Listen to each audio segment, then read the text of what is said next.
ಚಿಣ್ಣರ ಲೋಕ ಮಕ್ಕಳಿಗಾಗಿ ಕಾರ್ಯಕ್ರಮ.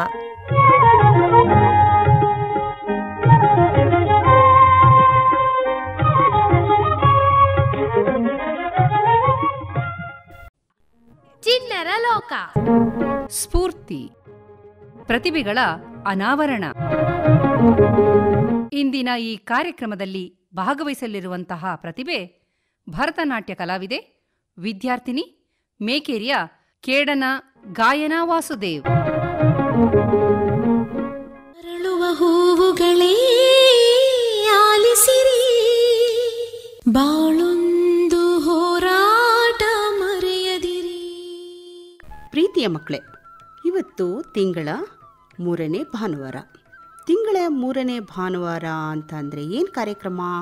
ಸ್ಫೂರ್ತಿ ಪ್ರತಿಭೆಗಳನ್ನು ಗುರುತಿಸಿ ಪರಿಚಯಿಸುವಂತಹ ವಿಶೇಷ ಕಾರ್ಯಕ್ರಮ. ಇವತ್ತಿನ ಈ ಸ್ಫೂರ್ತಿ ಕಾರ್ಯಕ್ರಮದಲ್ಲಿ ನಿಮ್ಮ ಜೊತೆ ತನ್ನ ಅಭಿಪ್ರಾಯವನ್ನು ಹೇಳ್ಕೊಳ್ಳೋದಕ್ಕೆ ಅಂತ ಒಂದು ಪ್ರತಿಭೆ ಬಂದಿದೆ. ಯಾರಪ್ಪ ಪ್ರತಿಭೆ ಅಂತ ಪರಿಚಯ ಮಾಡ್ಕೊಳ್ಳೋಣ ಅಲ್ವಾ? ನಿನ್ನ ಹೆಸರೇನು? ಗಾಯನ. ಏನು ಓದ್ತಾ ಇರೋದು? Second PU. ಎಲ್ಲಿ? ಇಲ್ಲೇ ಸನ್ ಮೈಕಲ್ಸ್ PU ಕಾಲೇಜ್, ಮಡಿಕೇರಿ. ಮತ್ತು ನಿನ್ನ ಹವ್ಯಾಸಗಳು ಏನು ಗಾಯನ? ನಾನು ಭರತನಾಟ್ಯ ಡ್ಯಾನ್ಸರ್, ವಾಲಿಬಾಲ್ ಆಡ್ತೀನಿ, ಆಮೇಲೆ ಡ್ರಾಯಿಂಗ್, ಸಿಂಗಿಂಗ್ ಎಲ್ಲ ಇಷ್ಟ. ಯಾವ ವರ್ಷದಿಂದ ನಿನಗೆ ಆಸಕ್ತಿ? ಫಸ್ಟ್ ಸ್ಟ್ಯಾಂಡರ್ಡಿಂದನೂ ಡ್ಯಾನ್ಸ್ ಕ್ಲಾಸ್ಗೆ ಹೋಗ್ತಿದ್ದೆ. ಇವಾಗ 2 years ಆದಮೇಲೆ ಮನೆ ಶಿಫ್ಟ್ ಆಯಿತು, ಮೇಕೇರಿ ಬಂತು. ಹಾಗೆ ಡ್ಯಾನ್ಸ್ ಕ್ಲಾಸ್ ಸ್ಟಾಪ್ ಮಾಡಿದೆ. PU ಕಡೆ ಕಾನ್ಸಂಟ್ರೇಟ್ ಮಾಡ್ತಿದ್ದೀನಿ. ನೀನು 1ನೇ ತರಗತಿಯಿಂದನೇ ಭರತನಾಟ್ಯದತ್ತ ಗಮನ ಹರಿಸ್ದೆ. ಯಾಕೆ ನಿನಗೆ ಅದ್ರ ಮೇಲೆ ಆಸೆ ನಿನಗೆ? ಅಂದರೆ ನಮ್ಮದು ಡ್ಯಾನ್ಸ್ ಕ್ಲಾಸ್ ಪಕ್ಕ ಕರಾಟೆ ಕ್ಲಾಸ್ ಇತ್ತು. ನಂಗೆ ಕರಾಟೆ ಹೋಗಬೇಕು ಅಂತ ಇಂಟ್ರೆಸ್ಟ್ ಇತ್ತು. ಅಮ್ಮ ಸೇರಿಸಿದ್ದು ಭರತನಾಟ್ಯ. ಅದು ಡ್ಯಾನ್ಸ್ ಮಾಡುವಾಗ ನನ್ನೆಲ್ಲ ಗಮನ ಕರಾಟೆ ಕಡೆನೇ ಇತ್ತು. ಅಂದರೂ ಇದರಲ್ಲೇ ಕಂಟಿನ್ಯೂ ಮಾಡಿದೆ. ಹೇಳ್ಕೊಳ್ಳಿಲ್ವಾ ಅಮ್ಮನ ಜೊತೆ? ಅಂದರೆ ಇಷ್ಟ ಇತ್ತು, ಮಾಡಬೇಕು ಅಂತಿತ್ತು. ಅಂದರೆ ಇದ್ರ ಮೇಲೇ ಜಾಸ್ತಿ ಇಂಟ್ರೆಸ್ಟ್ ಬಂತು ಆಮೇಲೆ ಡ್ಯಾನ್ಸ್ ಮೇಲೆ. ಮತ್ತು ಇವಾಗ ಕರಾಟೆ ಪಟುಗಳು ಇರ್ತಾರಲ್ಲ, ಅವರು ನೋಡಿದಾಗ ಏನಾದರೂ ಅನಿಸುತ್ತಾ? ಅವ್ರಿಗೆ ಇಂಟ್ರೆಸ್ಟ್ ಬರ್ತಿತ್ತು, ನಾನು ಟ್ರೈ ಮಾಡಬೇಕಿತ್ತು ಅಂತ. ಆಮೇಲೆ ಡ್ಯಾನ್ಸ್ ಮೇಲೆ ಇವಾಗ ತುಂಬ ಇಂಟ್ರೆಸ್ಟ್ ಬಂದಿದೆ. ಶೋಸ್ ಎಲ್ಲ ಕೊಡ್ತೀನಿ. ಏನಾದ್ರು ಇವೆಂಟ್ ಏನಾದ್ರು ಇದ್ರೆ ಕರೀತಾರೆ ಏರಿಯಾದಲ್ಲಿ. ಹಾಗೆ ಏನನ್ಸುತ್ತೆ? ಈಗ ಕಾಲೇಜಿಗೆ ಹೋಗ್ತಾ ಇದೆಯಾ ನೀನು? 1ನೇ ತರಗತಿಯಿಂದ ಭರತನಾಟ್ಯದಲ್ಲಿ ಆಸಕ್ತಿ ಇದ್ದಂಥದ್ದು. ಹೇಗೆ ಸಮಯವನ್ನು ಹೊಂದಿಸ್ಕೊಳ್ತೀಯ? ಈಗ ನಿನ್ನ ಸ್ನೇಹಿತರೆಲ್ಲ ಈ ಕಾರ್ಯಕ್ರಮವನ್ನು ಕೇಳ್ತಾ ಇದ್ದಾರೆ, ಅವ್ರಿಗೂ ಕೂಡ ಅಷ್ಟೇ ಸಮಯ ಇರುತ್ತೆ, ನಿನಗೂ ಕೂಡ ಅಷ್ಟೇ ಸಮಯ ಇರುತ್ತೆ. ಹೇಗೆ ಹೊಂದಿಸ್ಕೊಳ್ತೀಯಾ? ಅಂದರೆ ನನಗೆ ಸ್ಯಾಟರ್ಡೆ ಸಂಡೇಸ್ ಮಾತ್ರ ಇದು ಡ್ಯಾನ್ಸ್ ಇದಿದ್ದು. ಡ್ಯಾನ್ಸ್ ಕ್ಲಾಸಲ್ಲಿ ಡ್ಯಾನ್ಸ್ ಕಲಿತಿದ್ದೆ. ಮನೆಗೆ ಬಂದು ಪ್ರಾಕ್ಟೀಸ್ ಅಂತ ಮಾಡ್ತಿರ್ತಿಲ್ಲ, ನಾನು ಓದ್ತಿದ್ದೆ. ಓದಿ ಪುನಃ ಬೆಳಗ್ಗೆ ಬೇಗ ಎದ್ಬಿಟ್ಟು ವರ್ಕ್ ಎಲ್ಲ ಮುಗಿಸಿ ಅಸೈನ್ಮೆಂಟ್ ಎಲ್ಲ ಮಾಡಿ ಮತ್ತೆ ಕ್ಲಾಸಿಗೆ ಬಂದಮೇಲೆ ಏನು ಓದೋದ್ರ ಮೇಲೆ ಕಾನ್ಸಂಟ್ರೇಟ್ ಮಾಡ್ತಿದ್ದೆ. ನಮ್ಮ ಕಾಲೇಜಲ್ಲಿ ಅಂದರೆ ಜಾಸ್ತಿ ಎಕ್ಸ್ಟ್ರಾ ಕರಿಕ್ಯುಲರ್ ಆ್ಯಕ್ಟಿವಿಟೀಸ್ ಅದ್ರ ಮೇಲೆ ಸಹ ಚೂರು ಇಂಟ್ರೆಸ್ಟ್ ತೋರಿಸ್ತಾರೆ. ಹಾಗೆ ಬ್ಯಾಲೆನ್ಸ್ ಮಾಡ್ತಿದ್ದೀನಿ. ಈಸಿ ಆಗುತ್ತೆ. ಬ್ಯಾಲೆನ್ಸ್ ಮಾಡೋದು ಅಂದರೆ ಅಷ್ಟು ಸುಲಭ ಅಲ್ಲ. ಹೌದು ಅಲ್ವಾ? ಈಗ ನೀನು 10th ಸ್ಟ್ಯಾಂಡರ್ಡ್ನಲ್ಲಿ ಅಂದರೆ 10ನೇ ತರಗತಿಯಲ್ಲಿ ಎಷ್ಟು ಅಂಕಗಳನ್ನು ತಗೊಂಡೆ? 90.48 ಬಂದಿತ್ತು. Very good. 90% ನೀನು ತಗೊಳ್ಬೇಕಾದ್ರೆ ನೀನು ಶ್ರಮ ಹಾಕ್ಬೇಕಲ್ವಾ? ಆವಾಗ ಹೇಗೆ ನೀನು ಶ್ರಮ ವಹಿಸ್ದೆ? ಓದೋ ಟೈಮಲ್ಲಿ ಕಾನ್ಸಂಟ್ರೇಟ್ ಇಟ್ಟು ಓದಿದ್ರೆ ಎಲ್ಲ ಅಚೀವ್ ಮಾಡ್ಬೋದು. ಅಂದರೆ ಇವಾಗ ಓದುವಾಗ ಅದು ಇದು ಬೇರೆ ಬೇರೆ ಥಿಂಕ್ ಮಾಡೋದು ಅದೆಲ್ಲ ಮಾಡದೆ ಓದಿದ್ರೆ ಮಾರ್ಕ್ಸ್ ಬರುತ್ತೆ. ಹಾಗೆ ಕಾನ್ಸಂಟ್ರೇಷನ್ ಇಟ್ಟು ಮಾಡಿದ್ರೆ ಎಲ್ಲ ಆಗುತ್ತೆ. ಇವಾಗ ಮೊಬೈಲ್ ಬಂದ್ಬಿಟ್ಟಿದೆ. ಮೊಬೈಲ್ ಬಂದಿದೆ ಅಲ್ವಾ? ಟಿವಿ ಇದೆ. ಟೀಚರ್ಸು ಕೂಡ ಕೆಲವೊಂದು ಪಾಠಗಳನ್ನು ಮೊಬೈಲ್ಗೆ ಸೆಂಡ್ ಮಾಡಿಬಿಡ್ತಾರೆ. ಹೌದು. ಆಗ ಅವ್ರಿಗೆ ಮೊಬೈಲ್ ಕೊಟ್ಟರೆ ಅವರು ಬೇರೆ ಗೇಮ್ ಆಡೋವಂತಹ ಸಾಧ್ಯತೆ ಇರುತ್ತೆ. ಎಷ್ಟೋ ಮಕ್ಕಳು ಹಾಗೆ ದಾರಿ ತಪ್ಪಿರೋ ಅಂಥದ್ದನ್ನು ನಾವು ನೋಡಿದ್ದೀವಿ. ಹೌದು ಅಲ್ವಾ? ಅಂಥವ್ರಿಗೆ ನೀನು ಏನು ಹೇಳೋಕ್ಕೆ ಇಷ್ಟಪಡ್ತೀಯಾ? ಅಂದರೆ ಸದಾ ಮೊಬೈಲಲ್ಲಿ ನಾವು ಇರಬೇಕು ಅಂತ ಬಯಸ್ತಾ ಇರ್ತಾರೆ. ಅಂಥವ್ರಿಗೆ ನೀನು ಏನು ಕಿವಿ ಮಾತು ಹೇಳೋಕ್ಕೆ ಇಷ್ಟಪಡ್ತೀಯಾ? ಅದಿವಾಗ ಅನಿಸ್ಬೋದು ಮೊಬೈಲ್ ಇಂಟ್ರೆಸ್ಟ್ ಅದು ಅದ್ರ ಮೇಲೆ ಎಡಿಕ್ಷನ್ ಅದು ಇದು ಅಂತ. ಅದು ನಾವು ಯಾವಾಗ ನಾನು 10th ಇರುವಾಗ ಮೊಬೈಲ್ ಫ್ರೆಂಡ್ಸ್ ಎಲ್ಲ ನೋಡ್ತಾ ಇದ್ರು, ನಂಗೆ ಅನಿಸ್ತಿತ್ತು ಇವ್ರಿಗೆ ಯಾಕೆ ಇಂಟ್ರೆಸ್ಟ್ ಇದೆ ನಂಗೆ ಯಾಕಿಲ್ಲ ಅಂತ. ನಾನಂದರೆ ಇದ್ರ ಮೇಲೆ ನಾನು ಎಷ್ಟು ಇಷ್ಟಪಡ್ತಿದ್ದೆ ಅಂದರೆ ಓದೋದು, ಅದನ್ನ ಇದು ತಡೀತಿತ್ತದು ಮೊಬೈಲ್ ನೋಡೋದು. ಹಾಗೆ ಮಾಡ್ತಾ ಇವಾಗ ಅನಿಸುತ್ತೆ ನಾವು ಸುಮ್ಮನೆ ಮೊಬೈಲ್ ನೋಡೋದು ಬೇಡ ಅಂತ. ಹಾಗೆ ಅಂದರೆ ಅದರಿಂದ ಪ್ರಯೋಜನ ಇದೆಯಾ? ಪ್ರಯೋಜನ ಇದೆ, ಅದೇ ಜಾಸ್ತಿ ಡಿಸ್ಅಡ್ವಾಂಟೇಜಸ್ ಇದೆ ಅದರಲ್ಲಿ. ಅಂದರೆ ಪ್ರಯೋಜನನೂ ಇದೆ, ಹೌದು, ಅನಾನುಕೂಲತೆನೂ ಜಾಸ್ತಿ ಇದೆ ಅಲ್ವಾ?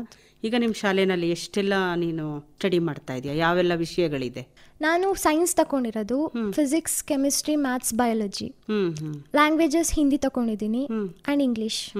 ಮತ್ತು ಈಗ ಸ್ವಲ್ಪ ನಾವು ಹಿಂದೆ ಹೋಗೋಣ. ಯಾವುದು ಅಂತ ಅಂದರೆ, ಈಗ ನೀನು ಚಿಕ್ಕ ವಯಸ್ಸಲ್ಲಿ ಚೆನ್ನಾಗಿ ಓದ್ತಾ ಇದ್ದೆ ಅಂತ ನಮಗೆ ಅನಿಸುತ್ತೆ ಇವಾಗ. ಯಾಕೆ ಅಂತ ಅಂದರೆ 10ನೇ ತರಗತಿನಲ್ಲಿ ನೀನು 90% ಜಾಸ್ತಿ ತೆಕ್ಕೊಂಡಿದ್ದೀಯ ಅಲ್ವಾ? ಅಂದರೆ ನೀನು ಅಷ್ಟು ವರ್ಷಗಳ ಕಾಲ ನೀನು ಒಳ್ಳೆಯ ಒಂದು ಅಂಕಗಳನ್ನು ಪಡ್ಕೊಂಡಿದ್ದೆ ಅಂತ. ಆವಾಗ ತುಂಬ ಚಿಕ್ಕ ವಯಸ್ಸಲ್ವಾ, ನಿನಗೆ ಯಾರು ಪಾಠಗಳನ್ನು ಹೇಳ್ಕೊಡ್ತಾ ಇದ್ರು? ನಾ ಟ್ಯೂಷನ್ಗಂತ ಹೋಗಿಲ್ಲ, ನಾನು ಸೆಲ್ಫ್ ಸ್ಟಡಿನೇ ಮಾಡಿಕೊಂಡು ಇವಾಗಲೂ ಹೋಗ್ತಿಲ್ಲ ನಾನು. ಅಮ್ಮ ಹೇಳ್ಕೊಡ್ತಿದ್ರು, ಚೆಂದ ಟೀಚ್ ಮಾಡ್ತಿದ್ರು ಮನೇಲಿ. ಅಂದರೆ ಪ್ರೆಷರ್ ಕೊಡ್ತಿತ್ತಿಲ್ಲ ನನಗೆ, ಓದಲೇಬೇಕು ಹಾಗೆ ಹೀಗೆ ಅಂತ. ಹಾಗೆ ಜಾಸ್ತಿ ಇಂಟ್ರೆಸ್ಟ್ ಬಂದ್ಬಿಡ್ತು. ಈಗ ಓದಿ ಮುಂದೆ ಏನು ಆಗಬೇಕು ಅಂತ ನಿನ್ನ ಗುರಿ? ನಾ MBBS ಮಾಡಿ ಕಾರ್ಡಿಯೋಲಜಿಸ್ಟ್ ಆಗಬೇಕು ಅಂತ. Very good. ನಿನಗೆ ಹೃದಯ ತಜ್ಞನೇ ಆಗಬೇಕು ಅಂತ ಯಾಕೆ ಅನ್ನಿಸ್ತು? ಅದು ಕೊಡಗಲ್ಲಿ ಸ್ವಲ್ಪ ಕಮ್ಮಿ ಕಾಣುತ್ತೆ ಕಾರ್ಡಿಯೋಲಜಿಸ್ಟ್ ಆಗಿರೋದು. ಸೊ ನಾನು ಆಗಬೇಕು ಅಂತ ಇಂಟ್ರೆಸ್ಟ್ ತೋರಿಸ್ತೀನಿ. ಅದಕ್ಕೊಂದಕ್ಕೋಸ್ಕರ ನಿನಗೆ ನಾನು ಕಾರ್ಡಿಯೋಲಜಿಸ್ಟ್ ಆಗಬೇಕು ಅಂತನಾ? ನಂಗೆ ಫಸ್ಟಿಂದನೂ ಹಾರ್ಟ್ ಬಗ್ಗೆ, ಅಂದರೆ ರೀಡರ್ಸ್ ಎಲ್ಲ ತೋರಿಸ್ತಿದ್ರಲ್ಲ, ಅದ್ರಲ್ಲಿ ಹಾರ್ಟ್ ಬಗ್ಗೆ ಬರುವಾಗ ಸ್ವಲ್ಪ ಈಸಿ ಅನಿಸ್ತಿತ್ತು.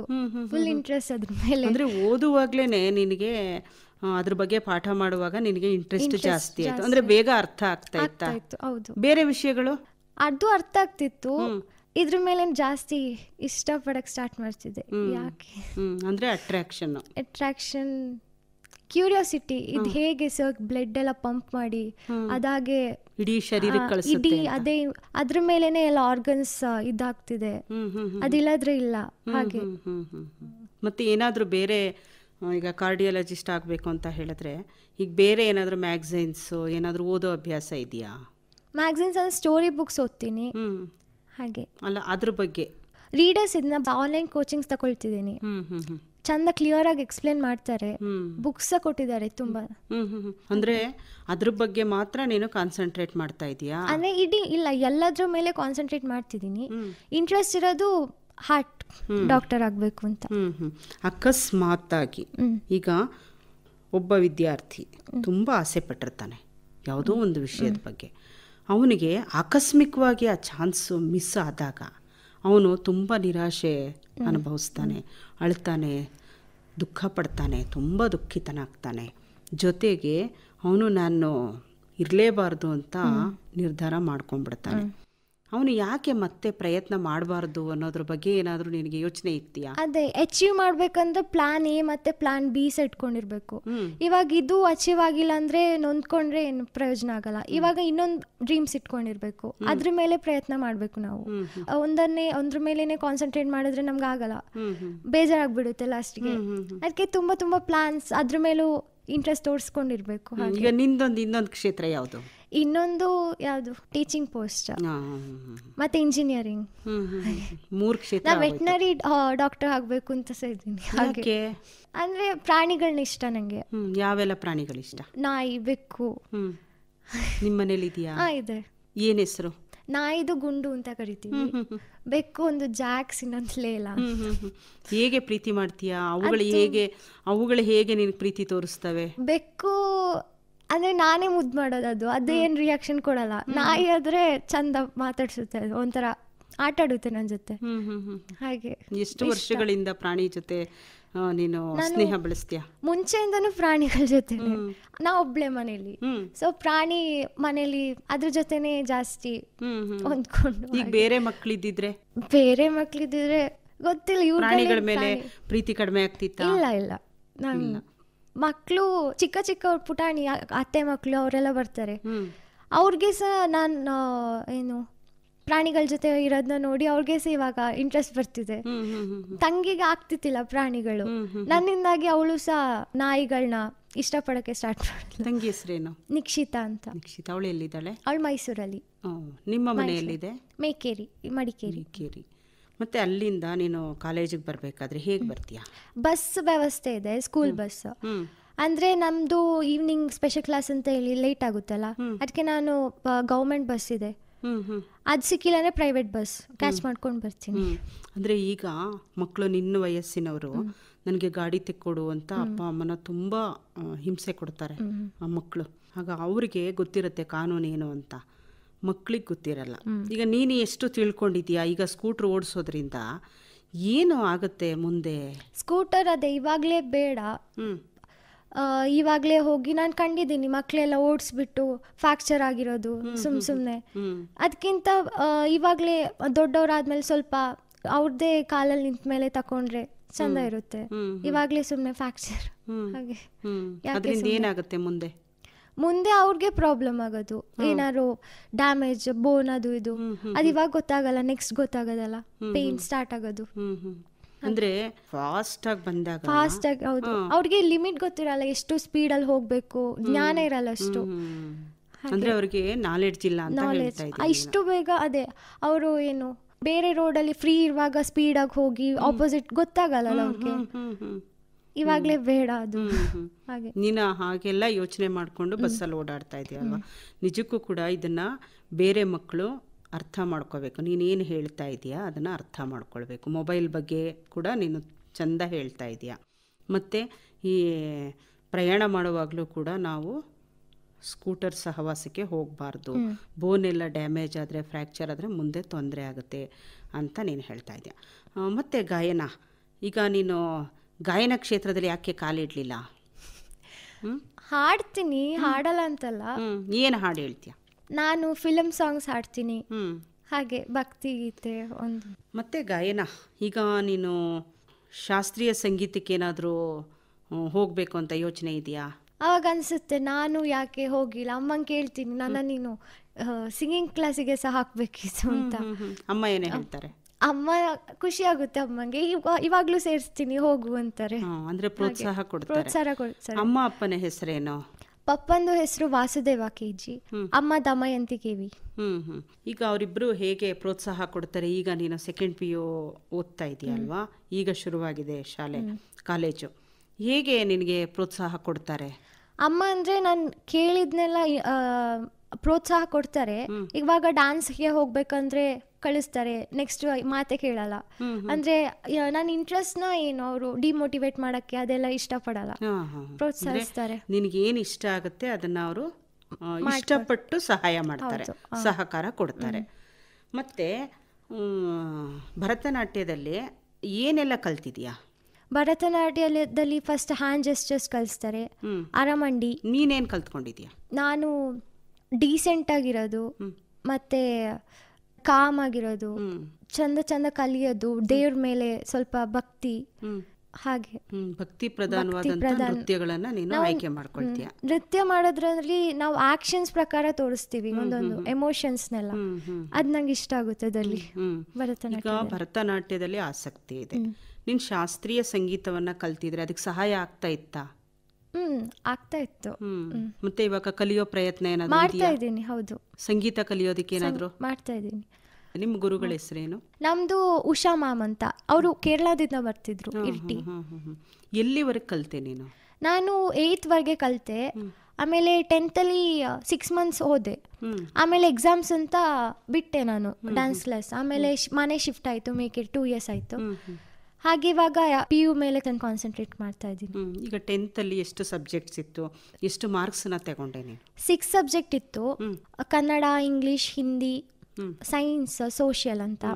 ಸೋಷಿಯಲಲ್ಲಿ 100 ಬಂದಿತ್ತು, ಇಂಗ್ಲೀಷಲ್ಲಿ 97 ಬಂದಿತ್ತು, ಹಿಂದಿ 99, ಆಮೇಲೆ ಮ್ಯಾಥ್ಸಲ್ಲಿ 75 ಬಂದಿತ್ತು, ಅದು ಸ್ವಲ್ಪ ಕಮ್ಮಿ ಆಯಿತು. ಮತ್ತು ಯಾವುದು ಸೈನ್ಸಲ್ಲಿ ನನಗೆ 82 ಬಂದಿತ್ತು. ಹಾಗೆ ಮತ್ತೆ ಈಗ ಸೈನ್ಸ್ನೇ ನೀನು ಸೈನ್ಸ್ ತಗೊಂಡೆ ಅಲ್ವಾ? ಈಗ ಹಿಂದಿಯಲ್ಲಿ 99 ಬಂದಿತ್ತು. ಈಗ ನಿಮ್ಮ ಮಾತೃಭಾಷೆ ಯಾವುದು? ನಮ್ಮದು ಕನ್ನಡ. ಕನ್ನಡ. ಹಿಂದಿಯಲ್ಲಿ 99 ತಗೊಳ್ಳೋದಕ್ಕೆ ಏನು ಕಾರಣ?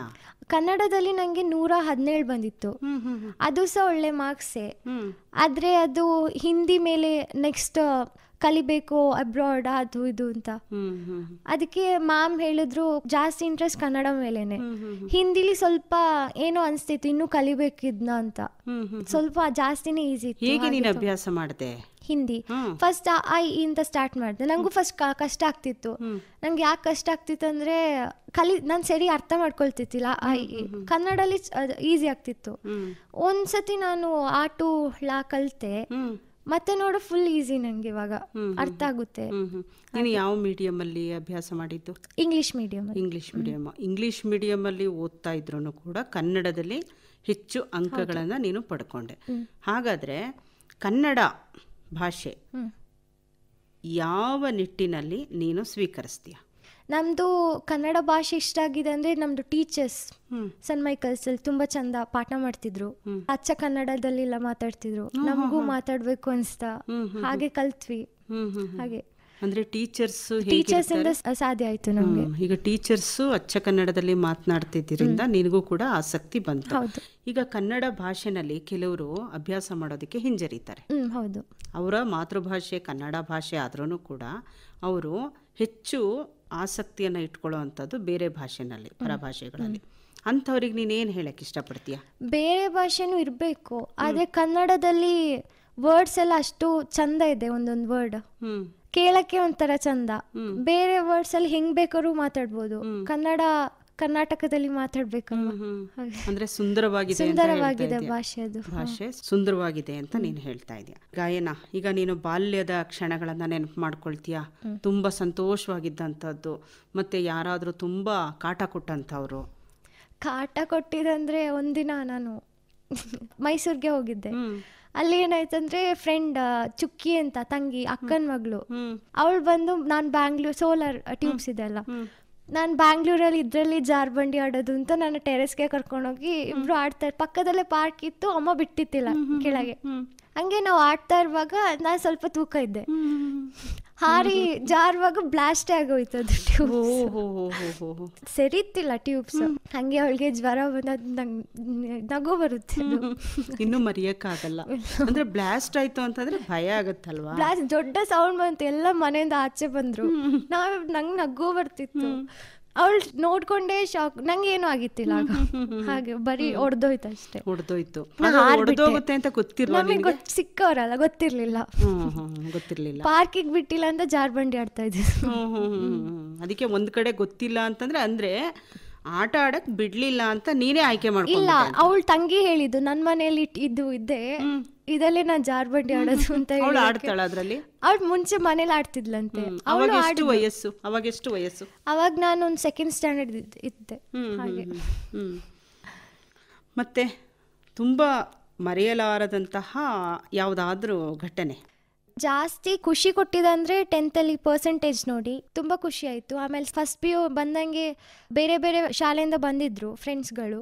ಯಾರು ಅಂತ ನನಗೆ ಪಕ್ಕದಲ್ಲಿ ಲಿಶಾ ಅಂತ ಒಬ್ಳಿದ್ಲು. ಅವಳು ಇವಾಗಲೂ ಫ್ರೆಂಡ್, ಜಾಸ್ತಿ ಸಪೋರ್ಟ್ ಕೊಡ್ತಾಳೆ ಅವಳು. ನಾನು ಸಪೋರ್ಟ್ ಕೊಡ್ತೀನಿ ಅವಳಿಗೆ. ಹಾಗೆ ನಾವಿಬ್ರು ಬೆಸ್ಟ್ ಫ್ರೆಂಡ್ಸ್. ಅವಳ ಜೊತೆ ಮಾತ್ರ ನಾನು ಜಾಸ್ತಿ ಕ್ಲೋಸ್ ಆಗಿರೋದು. ಫಸ್ಟ್ PUCಯಲ್ಲಿ 84.68 ಬಂದಿತ್ತು. ಇವಾಗ ಸೆಕೆಂಡ್ PUನಲ್ಲಿ 95+ ಸ್ಕೋರ್ ಮಾಡಬೇಕು ಅಂತ ಅಂದ್ಕೊಂಡಿದ್ದೀನಿ. ಪ್ರಯತ್ನ ಮಾಡ್ತಿದ್ದೀನಿ ಅದಕ್ಕೆ. ಇವಾಗ ಸೆಕೆಂಡ್ PUಯಲ್ಲಿ ನನ್ನ ಫ್ರೆಂಡ್ ಮ್ಯಾಂಗ್ಳೂರ್ ಹೋದ್ಲು. ಹಾಗೆ ಇವಾಗ ಹೊಸ ಫ್ರೆಂಡ್ಸ್ ಅವಳ ತರಾನೇ ಸಿಕ್ಕಿದ್ದಾರೆ. ಅವಳ ಹೆಸರೇನು? ಸಿಂಚನಾ. ಈಗ ಸಿಂಚನಾನು ಕೂಡ ನಿನ್ ಕಾರ್ಯಕ್ರಮವನ್ನ ಕೇಳ್ತಾ ಇದ್ದಾರೆ. ಸ್ನೇಹ ಅಂದ್ರೆ ಏನು? ಸ್ನೇಹ ಅಂದ್ರೆ ಬಿಟ್ಕೊಡಲ್ಲ. ಹಾಗೆ ಒಬ್ರಿಗೊಬ್ರು ಬಿಟ್ಕೊಡಲ್ಲ. ವಿಷಯಗಳನ್ನ ನೀವು ಹಂಚ್ಕೊಳ್ತೀರಿ. ಏನೆಲ್ಲ ವಿಷಯಗಳನ್ನ ಹಂಚ್ಕೊಳ್ತಿದ್ರಿ ಸ್ನೇಹಿತರಾಗಿದ್ದಾಗ? ನಾವು ತುಂಬಾ ಮೋಟಿವೇಟ್ ಮಾಡ್ತಾರೆ ಫ್ರೆಂಡ್ಸ್ ಎಲ್ಲ. ಓದೋದ್ರಲ್ಲಿ. ಯಾವ ವಿಷಯದಲ್ಲಿ? ಅದೇ ನಾನು ಡ್ಯಾನ್ಸ್ ಮಾಡ್ಬೇಕಂದ್ರೆ ಪ್ರೋತ್ಸಾಹ, ಫುಲ್ ಖುಷಿ ಪಡ್ತಾರೆ ಅವರು. ಮಾಡು ನೀನು ಅಂತ. ಮಾಡಲ್ಲ ಅಂದ್ರೂ ಮಾಡು ಅಂತಾರೆ. ಮತ್ತೆ ಓದೋದ್ರಲ್ಲಿ ಹೇಳ್ಕೊಡ್ತಾರೆ. ಡೌಟ್ಸ್ ಇದ್ರೆ ಒಬ್ಬೊಬ್ರು ಹಿಂಜರಿತಾರೆ ಟೀಚರ್ಸ್ ಜೊತೆ ಕೇಳಕ್ಕೆ, ಅಂದ್ರೆ ಫ್ರೆಂಡ್ಸ್ ಸಾಲ್ವ್ ಮಾಡಿ ಕೊಡ್ತಾರೆ. ಅದು ಇಷ್ಟ ಆಗುತ್ತೆ. ಈಗ ನೀನ್ ಭರತನಾಟ್ಯ ಅಭ್ಯಾಸ ಮಾಡ್ತಾ ಇದ್ದೀವಿ, ಎಲ್ಲೆಲ್ಲಿ ನೀನ್ ಪ್ರದರ್ಶನ ಕೊಟ್ಟಿದ್ಯಾ?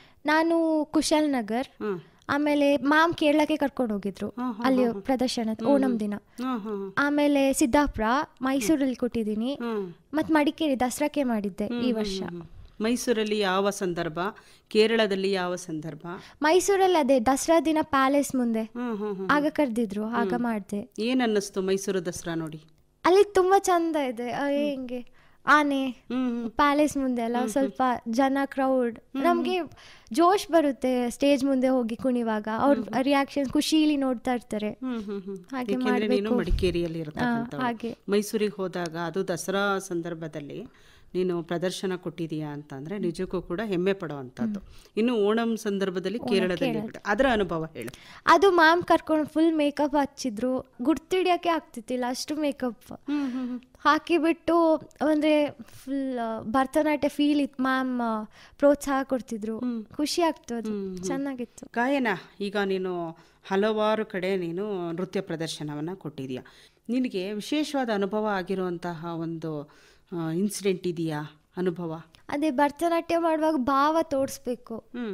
ಹಾಗೆ ಮಾಡ್ತಾ ಇರುವಾಗ ತೋರಿಸುವಾಗ ಖುಷಿ ಆಗುತ್ತೆ. ಮತ್ತೆ ನಮ್ದು ಡ್ಯಾನ್ಸ್ ಎಲ್ಲ ಮುಗ್ದಾದ್ಮೇಲೆ ಅವ್ರು ಬಂದು ಹೇಳ್ತಾರೆ ಚಂದ ಮಾಡಿದ್ಯಾ ಅಂತ, ಕೇಳುವಾಗ ಸಂತೋಷ ಆಗುತ್ತೆ. ಹಾಗೆ ಅಂದ್ರೆ ಸಾಕಷ್ಟು ಪ್ರಯತ್ನ ಇಲ್ಲ, ನಮ್ಗೆ ನಾವೇನ್ ಮಾಡ್ತೀವಿ ಅದ್ರಲ್ಲಿ ಖುಷಿ ಇರ್ಬೇಕು. ಇಷ್ಟಪಟ್ಟು ಮಾಡಿದ್ರೆ ಎಲ್ಲ ಖುಷಿ ಕೊಡುತ್ತೆ, ಕಷ್ಟ ಅನ್ಸಲ್ಲ. ಹೌದು. ಈಗ ಪ್ರತಿದಿನ ಎಷ್ಟು ಅವರ್ಸ್ ನೀನು ಅದಕ್ಕೆ ಮೀಸಲಿಡ್ತೀಯ ಡ್ಯಾನ್ಸ್ಗೆ? ಅಂದ್ರೆ ಇವಾಗ ಓದೋದೇ ಅಲ್ಲ, ನಮ್ಗೆ ಸ್ವಲ್ಪ ಬ್ರೇಕ್ ಬೇಕಂದ್ರೆ ನಾನು ಡ್ಯಾನ್ಸ್ ಮೊಬೈಲ್ ನೋಡೋದ್ ಬಿಟ್ಟು ಡ್ಯಾನ್ಸ್, ಸಿಂಗಿಂಗ್ ಪ್ರಾಕ್ಟೀಸ್ ಮಾಡಿದ್ರೆ ಮೈಂಡ್ ಫ್ರೆಶ್ ಆಗುತ್ತೆ. ಅದರಿಂದ ಉಪಯೋಗ ಇದೆ ಅಲ್ವಾ? ಎಷ್ಟು ಅವರ್ಸ್ ನೀನು ಅದಕ್ಕೆ ಮೀಸಲಿಡ್ತೀಯ? 1 hour ಸಾಕು ಡೈಲಿ. ಯಾವ ಸಮಯದಲ್ಲಿ? ಸಂಜೆ ಹೊತ್ತು. ಈಗ ನೀನು ಕಾಲೇಜಿಂದ ಬರ್ತೀಯ, ಬಂದಾಗ ಯಾವ ವಿಷಯಕ್ಕೆ ಫಸ್ಟ್ ಮೊದಲ ಆದ್ಯತೆಯನ್ನ ಕೊಡ್ತೀಯ? ಮೊದಲ ಆದ್ಯತೆ ಅಂದ್ರೆ ಬಂದಾಗೆ ಸ್ಕೂಲಲ್ಲಿ ಏನು ವರ್ಕ್ ಇರುತ್ತೆ ಕಂಪ್ಲೀಟ್ ಎಲ್ಲ ಮಾಡ್ಕೊಳ್ತೀನಿ. ಮಾಡಿ ಆದ್ಮೇಲೆ ಸ್ವಲ್ಪ ಊಟಕ್ಕಿಂತ ಮುಂಚೆ ಒಂದು 10 ನಿಮಿಷ ಇರುವಾಗ ಸುಮ್ಮನೆ ಸಾಂಗ್ಸ್ ಕೇಳಿ ಡ್ಯಾನ್ಸ್ ಮಾಡಬೇಕು ಅನ್ಸುತ್ತೆ. ಮಾಡಿ ಪ್ರಾಕ್ಟೀಸ್ ಎಲ್ಲ ಮಾಡಿ ಮತ್ತೆ ಊಟ ಎಲ್ಲ ತಿಂದು ಮತ್ತೆ ಪುನಃ ಸ್ವಲ್ಪ ಹೊತ್ತು ರೆಸ್ಟ್ ತಗೊಂಡು ಮಾತಾಡಿ ಅಪ್ಪ ಅಮ್ಮನ ಜೊತೆ, ಆಮೇಲೆ ಪುನಃ ಸ್ವಲ್ಪ ಹೊತ್ತು ಓದಕ್ಕೆ ಕೂರ್ತೀನಿ. ಮತ್ತೆ ಬೆಳಗ್ಗೆ ಬೇಗ ಎದ್ದು ಓದ್ತೀನಿ. ಈಗ ನೃತ್ಯ ಪ್ರದರ್ಶನ ಮಾಡಿ ಬಂದ ಮೇಲೆ ನಿನಗೆ ಆಯಾಸ ಆಗಿರುತ್ತೆ ಅಲ್ವಾ, ಅಥವಾ ತುಂಬ ಖುಷಿಯಾಗಿರುತ್ತೆ? ಖುಷಿಯಾದಾಗಲೂ ಕೂಡ ಆಯಾಸ ಬಿಡೋದಿಲ್ಲ, ಅಷ್ಟು ನೃತ್ಯ ಮಾಡಿರ್ಬೇಕಾಗಿರುತ್ತೆ. ಆವಾಗ ಅಪ್ಪ ಅಮ್ಮ ನಿನಗೆ ಏನು ಹೇಳ್ತಾರೆ? ಅಮ್ಮ ಸಮಾಧಾನ ಮಾಡಿಸ್ತಾರೆ, ನೀರು ಕೊಡ್ತಾರೆ, ಕೇಳಿದೆಲ್ಲ ತೆಕ್ಕೊಡ್ತಾರೆ ಡ್ಯಾನ್ಸ್ ಆದ್ಮೇಲೆ. ಮತ್ತೆ ಇಲ್ಲಿ ದಸರಾ ದಿನ ಡ್ಯಾನ್ಸ್ ಮಾಡಿದಾಗ ಅಪ್ಪಚ್ಚು ರಂಜನ್ ಅವ್ರು ಬಂದು ಕಾಣಿಕೆ ಕೊಟ್ರು 1000. ಹಾಗೆ ಖುಷಿ ಕೊಡ್ತು. ಅದು ಖುಷಿ ಕೊಡುತ್ತೆ. ಅಂದ್ರೆ ಅಪ್ಪ ಅಮ್ಮ ತುಂಬಾ ನಿನಗೆ ಬೆಂಬಲ ಕೊಡ್ತಾರೆ ನೃತ್ಯ ಕಲೆಯನ್ನ ಮುಂದುವರಿಸೋದಿಕ್ಕೆ. ಅದರಲ್ಲಿ ನಿನಗೆ ಏನು ಗುರಿ ಇದೆ? ಭರತನಾಟ್ಯ ಅದೇ ಬೇರೆಯವ್ರಿಗೆ ಕಳಿಸ್ಬೇಕು, ಅದೆಲ್ಲ ಕನಸು ಇದೆ. ABCD ಹಾಗೆ ಆಪ್ಷನ್ಸ್ ಇಟ್ಕೊಂಡಿರ್ಬೇಕು, ಒಂದೇ ಗುರಿ ಅಂತಲ್ಲ. ಹಾಗೆ ಅಂದ್ರೆ ಓದಿ ವೈದ್ಯ ಆಗಬೇಕು ಅಂತ ಒಂದು ಕಡೆ, ಭರತನಾಟ್ಯ ಮಾಡಿ ಬೇರೆಯವರಿಗೆ ಹೇಳ್ಕೊಡ್ಬೇಕು ಅಂತ ಅಲ್ವಾ? ಈಗ ಎಷ್ಟೋ ಮಕ್ಕಳಿಗೆ ಬಡತನ ಅನ್ನೋದು ತುಂಬಾ ಇದೆ. ಏಕೆಂದ್ರೆ ನೀನು ಪಠ್ಯಗಳಲ್ಲೂ ನೀನು ಓದಿರ್ತೀಯ, ಕಷ್ಟಪಟ್ಟು ಮೇಲೆ ಬಂದಿರ್ತಾರೆ. ಅವರು ಈ ಬೇರೆ ಕಲೆಗಳಲ್ಲಿ ಆಸಕ್ತಿ ಇದ್ರೂ ಕೂಡ ಅವರಿಗೆ ಹಣಕಾಸಿನ ಒಂದು ತೊಂದರೆ ಇರುತ್ತೆ, ಆರ್ಥಿಕ ಸಂಕಷ್ಟ ಇರುತ್ತೆ. ಆದರೆ ಅವರು ಮೇಲ್ ಬರಬೇಕು, ಬರೋಕ್ಕಾಗಲ್ಲ. ಹೇಗೆ ಅವರಿಗೆ ನೀನು ಕಿವಿ ಮಾತು ಏನು ಹೇಳ್ತೀಯ? ಅದೇ ಈಗ ನಾವು ಚೆಟ್ಟಳ್ಳಿಲಿ ಇದ್ವಿ ಮುಂಚೆ, ನಮಗೂ ಅಲ್ಲೇ ಡ್ಯಾನ್ಸ್ ಕ್ಲಾಸ್ ಅಂತ ಇತ್ತಿಲ್ಲ. ಅದೇ ಕಮಿಟಿಯವ್ರು ಸೇರಿಬಿಟ್ಟು ಡ್ಯಾನ್ಸ್ ಕ್ಲಾಸ್ ನಡೆಸ್ಬೇಕು ಅಂತ ಹೇಳುವಾಗ ಇರ್ಟಿಯಿಂದ ಇವ್ರು ಸಿಕ್ಕಿದ್ರು. ಇವ್ರು ನಮ್ಗೆ ಅಲ್ಲಿಂದ ಬಂದು ಸ್ಯಾಟರ್ಡೆ ಬಂದು ಸ್ಟೇ ಆಗ್ತಿದ್ರು ಸಿದ್ದಾಪುರದಲ್ಲಿ, ಸಂಡೇ ಬಂದು ಹೇಳ್ಕೊಡ್ತಿದ್ರು. ಹಾಗೆ ಅವ್ರನ್ನ ನೋಡಿ ಒಂಥರ ಜಾಸ್ತಿ ಇದಾಗುತ್ತೆ, ಹೇಳ್ಕೊಡ್ಬೇಕು ಬೇರೆಯವ್ರಿಗೆ. ನಾವು ಹೇಳ್ಕೊಟ್ರೆ ನಾವು ಜಾಸ್ತಿ ಕಲಿತೀವಿ. ಅವ್ರಿಗೆ ಪ್ರೋತ್ಸಾಹ ಏನು ದುಡ್ಡಿಲ್ಲ ಅಂದ್ರೆ ಏನು ಅಲ್ಲ, ಅಂದ್ರೆ ಇವಾಗ ದುಡ್ಡಿಲ್ಲ ಅಂತ ನೊಂದ್ಕೊಂಡಿದ್ರೆ ಉಪಯೋಗ ಆಗಲ್ಲ. ಏನೋ ಟ್ಯಾಲೆಂಟ್ ಇದ್ರೆ ಅದನ್ನ ಪ್ರದರ್ಶನ ಮಾಡಬೇಕು. ಇಲ್ಲಿದ್ದಾದ್ರೂ ಒಂದು ಸಿಗುತ್ತೆ ಅಲ್ಲ, ಸಕ್ಸಸ್ ಅಂತ ಸಿಗುತ್ತೆ. ನಾನು ಹೋಗ್ಬಿಟ್ಟು ಗೊತ್ತಾದ್ರೆ ಫ್ರೀ ಬೇಕಾದ್ರೂ ಹೇಳ್ಕೊಡ್ಬೋದು. ಕಲಿಯೋ ಅವ್ರಿಗೆ ಆಸಕ್ತಿ ಇರ್ಬೇಕು, ಸುಮ್ನೆ ಆಸಕ್ತಿ ಇಲ್ಲದೆ ಕಲಿಸಿ. ಹಾಗೆ ಅಂದ್ರೆ ಕಲಿಯೋ ಆಸಕ್ತಿನೇ ಮುಖ್ಯ ಅಂತ ಹೇಳ್ತೀಯ. ಕಲಿಯೋ ಆಸಕ್ತಿ ಇದ್ರೆ ಖಂಡಿತ ಅವರು ಗುರುತಿಸ್ತಾರೆ ಬೇರೆ ಯಾರಾದ್ರೂ ಅಂತ ನೀನು ಹೇಳ್ತೀಯಲ್ವಾ?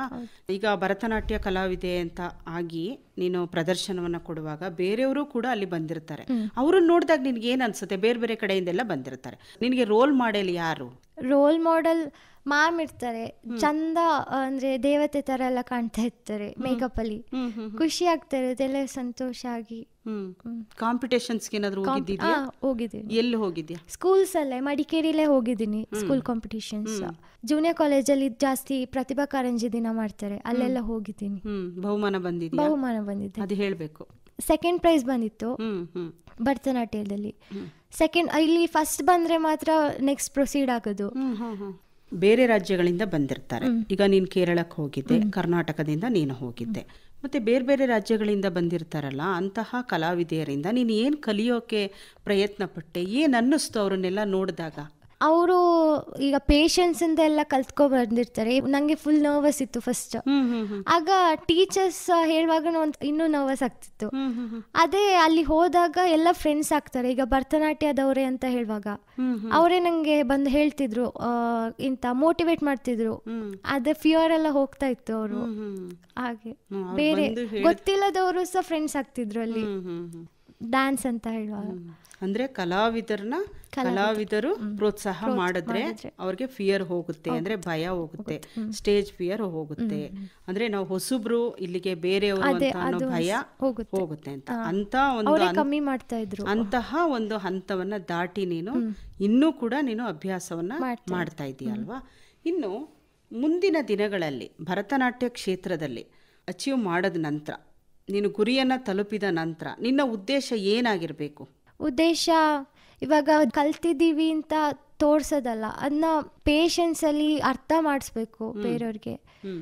ಚೆನ್ನಾಗಿ ಅರ್ಥ ಮಾಡಿಸಿದ್ರೆ ಅವ್ರಿಗೂ ಒಂಥರ ಇಂಟ್ರೆಸ್ಟ್ ಬರುತ್ತೆ. ನಮ್ಮ ಟೀಚರ್ಸ್ ನಮ್ಗೆ ಇನ್ಸ್ಪಿರೇಷನ್. ಗಾಯನ ವಿದ್ಯಾಭ್ಯಾಸದ ಕಡೆನೂ ನೀನು ಗಮನ ಕೊಟ್ಟಿದ್ಯಾ, ಭರತನಾಟ್ಯ ಕ್ಷೇತ್ರದಲ್ಲೂ ಕೂಡ ನೀನು ಸಮಯವನ್ನು ಮೀಸಲಿಟ್ಟಿದ್ಯಾ. ಇನ್ನೇ ಯಾವೆಲ್ಲ ಹವ್ಯಾಸಗಳು ನಿನಗೆ ಇದೆ? ಚಿತ್ರಕಲೆ ಮಾಡ್ತೇನೆ. ಅದರಲ್ಲಿ ನನಗೆ ಜನರಲ್ ತಿಮ್ಮಯ್ಯದಲ್ಲಿ ಓದ್ತಾ ಇದ್ದೆ ಮುಂಚೆ. ಭರತ್ ಸರ್ ಅಂತ ಇದ್ರು, ಈಸಿ ಮೆಥಡ್ ಅಲ್ಲಿ ಹೇಳಿಕೊಡ್ತಾ ಇದ್ರು. ಹೀಗೆ ಮಾಡಿದ್ರೆ ಚಂದ ಕಾಣುತ್ತೆ, ಗುಡ್ ಅಂತೆಲ್ಲ ಹಾಕ್ತಾ ಇದ್ರು ನೋಟ್ಸ್ ಅಲ್ಲಿ. ಖುಷಿ ಆಗ್ತಿತ್ತು. ಹಾಗೆ ಅವರಿಂದನೇ ಜಾಸ್ತಿ ಕಲೆ ಮಾಡ್ಲಿಕ್ಕೆ ಕಲಿತೆ. ಎಷ್ಟನೇ ತರಗತಿಯಲ್ಲಿ ನೀನು ಅಭ್ಯಾಸ ಮಾಡಿದೆ ಅಲ್ಲಿ? ನಾನು 3ನೇ ತರಗತಿವರೆಗೆ. 3ನೇ ತರಗತಿವರೆಗೆ ನೀನು ಜನರಲ್ ತಿಮ್ಮಯ್ಯ ಶಾಲೆನಲ್ಲಿ ನೀನು ಅಭ್ಯಾಸ ಮಾಡಿದೆ. ಈಗ ಶಾಲೆಯಿಂದ ಶಾಲೆಗೆ ಬಂದಾಗ ಏನ್ ಅನ್ನಿಸ್ತು ನಿನಗೆ? ವಾತಾವರಣ ಚೇಂಜ್ ಆಯ್ತು. ಬಂದ್ಮೇಲೆ ಅನಿಸ್ತು ನಾನು ಅಲ್ಲೇ ಇರ್ಬೇಕಿತ್ತು ಅಂತ. ಯಾಕೆ ಅಂದ್ರೆ ಅಲ್ಲಿ ಬೇರೆ ತರ ಫ್ರೆಂಡ್ಲಿ. ನಂಗೆ ಇಲ್ಲಿ ಅಡ್ಜಸ್ಟ್ ಆಗಕ್ಕೆ ಸ್ವಲ್ಪ ಟೈಮ್ ತಗೊಳ್ತು. ಆಮೇಲೆ ಗೊತ್ತಾಯ್ತು ಇವರು ಸಹ ಚಂದ ಫ್ರೆಂಡ್ಲಿ ಅಂತ. ಫ್ರೆಂಡ್ಸ್ ಆಗ ಅಲ್ಲಿ ಜಾಸ್ತಿ ಫ್ರೆಂಡ್ಸ್ ಇದ್ರು. ಇಲ್ಲಿ ಬಂದಾಗ ಫ್ರೆಂಡ್ಸ್ ಎಲ್ಲ ಚೇಂಜ್ ಆದ್ರಲ್ಲ, ಆಗ ಒಂಥರ ಆಗ್ತಿತ್ತು. ಮತ್ತೆ ಎಲ್ರು ಇವಾಗ ಚಂದ ಫ್ರೆಂಡ್ಸ್ ಆಗಿದ್ದಾರೆ. ಅಂದ್ರೆ ನಾವು ತಾಳ್ಮೆಯಿಂದ ಹೊಂದ್ಕೊಳ್ಳೋ ಪ್ರಯತ್ನ ಮಾಡಬೇಕು ಅಂತ ಹೇಳ್ತೀಯಲ್ವಾ? ಇನ್ನು ಗಾಯನ, ನಿನಗೆ ಯಾವೆಲ್ಲ ತಿಂಡಿಗಳಿಷ್ಟ? ತಿಂಡಿ ಅಮ್ಮ ಪತ್ರೊಡೆ ಅಂತ ಮಾಡ್ತಾರೆ, ಅದ್ ಜಾಸ್ತಿ ಇಷ್ಟ ನಂಗೆ. ವೆಯ್ಟ್ ಮಾಡ್ತಾ ಇರ್ತೀನಿ ಯಾವಾಗ ಹಬ್ಬ ಬರುತ್ತೆ, ಯಾವಾಗ ತಿನ್ಬೋದು ಅಂತ. ಅಂದ್ರೆ ಕೊಡಗಿನ ಸ್ಪೆಷಲ್ ಅದ್ ಚಂದ ಮಾಡ್ತಾರೆ ಅಮ್ಮ. ನಿನಗೆ ಮತ್ತೆ ಏನು ಇಷ್ಟ? ಪುಳಿಯೋಗರೆ ಜಾಸ್ತಿ ಇಷ್ಟ. ಈಗ ಅದಲ್ಲದೇನೆ ನಿನಗೆ ಬೇರೆ ಜಗತ್ತಿನಲ್ಲಿ ಎಷ್ಟೆಲ್ಲ ವಿಷಯಗಳಿದೆ ಅಲ್ವಾ, ಏನಿಷ್ಟ ನಿನಗೆ? ಒಬ್ಬ ಪ್ರತಿಭಾವಂತ ವಿದ್ಯಾರ್ಥಿನಿಯಾಗಿ ಹೊರಹೊಮ್ಮಬೇಕು ಅಂತ ಇನ್ನೂ ಕೂಡ ನೀನು ಪ್ರಯತ್ನ ಪಡ್ತಾ ಇದೆಯಾ. ಯಾಕೆ ಅಂತಂದರೆ ಸೆಕೆಂಡ್ PU ನಲ್ಲೂ ಕೂಡ ನಾನು ಹೈಯೆಸ್ಟ್ ಬರಬೇಕು ಅಂತ ನಿನಗೆ ಅನ್ನಿಸ್ತಾ ಇದೆ. ಅದಲ್ಲದೇನೆ ನಿನಗೆ ಯಾವೆಲ್ಲ ಒಂದು ಗುರಿಗಳು ಮತ್ತು ಉದ್ದೇಶಗಳಿದೆ? ಇವಾಗ ಒಬ್ಬೊಬ್ರು ಕಾನ್ಸರ್ಟ್ ಕೊಡ್ತಾರೆ ಅವ್ರವ್ರದ್ದೇ ಟ್ಯಾಲೆಂಟ್ಸ್ ಅಲ್ಲಿ. ನೋಡುವಾಗ ನಂಗೂ ಟ್ಯಾಲೆಂಟ್ ಇದೆ, ನಾನು ಆಗ್ತಿಲ್ಲ ಅಂತ ಆಗುತ್ತೆ. ಮೊನ್ನೆ VP ಸರ್ ಬಂದಿದ್ರು. ಅವರು ನಮ್ದು ಡ್ಯಾನ್ಸ್ ಅದೇ ದಿನ ಇದ್ದಿದ್ದು. ಅವ್ರದ್ದು ಏನು ಮ್ಯೂಸಿಷಿಯನ್ಸ್ ನಮ್ ಜೊತೆನೆ ನಮ್ಗೆ ಗೊತ್ತಾಗಿತ್ತಿಲ್ಲ ಇವರೇ ಮ್ಯೂಸಿಷಿಯನ್ಸ್ ಅಂತ. ತುಂಬಾ ಚಂದ ಇದೆ ಅಂತೆಲ್ಲ ಹೇಳಿದ್ರು ಡ್ಯಾನ್ಸ್. ಆಗ ಅನ್ನಿಸ್ತು ನಾವು ಸಿಂಗರ್ಸ್ ಆಗಿರ್ಬೇಕಿತ್ತು, ಚಂದ ಶೋ ಎಲ್ಲ ಕೊಡ್ಬೋದಿತ್ತು. ಪ್ರಾಣಿಗಳ ಬಗ್ಗೆನೂ ನಿನಗೆ ಆಸಕ್ತಿ ಇದೆ, ಅಂದ್ರೆ ಅವುಗಳ ಕಾಳಜಿ. ಮನುಷ್ಯರಿಗಿಂತ ಪ್ರಾಣಿಗಳು ಶ್ರೇಷ್ಠ ಅಂತ ಹೇಳ್ತಾರೆ. ಹೇಗೆ ನೀನು ನೋಡ್ಕೊಂಡಿದ್ಯಾ? ಹೌದು, ನಾನ್ ಮನೆಯಿಂದ ಬರುವಾಗ್ಲೂ ಖುಷಿಯಲ್ಲಿರುತ್ತೆ ನಾಯಿ, ಹೋಗುವಾಗ್ಲೂ ಇನ್ನೂ ಖುಷಿ ಪಡುತ್ತೆ. ಸುಮ್ನೆ ಆಟ ಆಡಿದ್ರೆ ಸಾಕು, ಅದಕ್ಕೆ ಖುಷಿ ಕೊಡೋದು. ಅದನ್ನ ನೋಡಿ ನಂಗೂ ಖುಷಿ ಆಗುತ್ತೆ. ಹಾಗೆ ಒಳ್ಳೇದು ಗಾಯನ. ಇಷ್ಟು ಹೊತ್ತು ನಮ್ಮ ಮಡಿಕೇರಿ ಆಕಾಶವಾಣಿಗೆ ಬಂದು ಚಿಣ್ಣರ ಲೋಕ ಕಾರ್ಯಕ್ರಮದಲ್ಲಿ ಭಾಗವಹಿಸಿ ನಿನ್ನ ಅಭಿಪ್ರಾಯ, ಅನಿಸಿಕೆ ಮತ್ತೆ ನೀನು ಹೇಗೆ ಸಮಯವನ್ನು ಹೊಂದಿಸ್ಕೊಳ್ತೀಯ, ಮತ್ತೆ ನಿನ್ನ ಆಸೆ, ಆಕಾಂಕ್ಷೆಗಳು, ಕನಸು ಎಲ್ಲವನ್ನು ನೀನು ಹಂಚ್ಕೊಂಡಿದೀಯ ನಮ್ಮ ಮಕ್ಕಳ ಜೊತೆ. ನಿನ್ನ ಕನಸು ನನಸಾಗಲಿ, ಭರತನಾಟ್ಯ ಕ್ಷೇತ್ರದಲ್ಲಿ ನೀನು ಒಳ್ಳೆ ಹೆಸರನ್ನು ಮಾಡು, ಮತ್ತು ವೈದ್ಯೆಯಾಗಿಯೂ ಕೂಡ ನೀನು ಹೊರಹೊಮ್ಮಿ ಸಮಾಜ ಸೇವೆಯನ್ನು ಮಾಡುವಂತಾಗಲಿ ಅಂತ ನಮ್ಮ ಶ್ರೋತೃಗಳ ಪರವಾಗಿ ಹಾಗೂ ಮಕ್ಕಳ ಪರವಾಗಿ, ಆಕಾಶವಾಣಿಯ ಪರವಾಗಿ ನಿನಗೆ ಧನ್ಯವಾದಗಳು. ಧನ್ಯವಾದಗಳು. ಒಂದು ಹೋರಾಟ ಮರೆಯದಿರಿ. ಇದುವರೆಗೆ ಸ್ಫೂರ್ತಿ ಈ ಕಾರ್ಯಕ್ರಮದಲ್ಲಿ ಭಾಗವಹಿಸಿದ ಪ್ರತಿಭೆ ಭರತನಾಟ್ಯ ಕಲಾವಿದೆ, ವಿದ್ಯಾರ್ಥಿನಿ, ಮೇಕೇರಿಯ ಕೇಡನ ಗಾಯನ ವಾಸುದೇವ್. ಪ್ರತಿಭೆಯನ್ನ ಪರಿಚಯಿಸಿದವರು ಎಂ ಶಕುಂತಲಾ. ಇದು ಇಂದಿನ ಚಿಣ್ಣರ ಲೋಕ.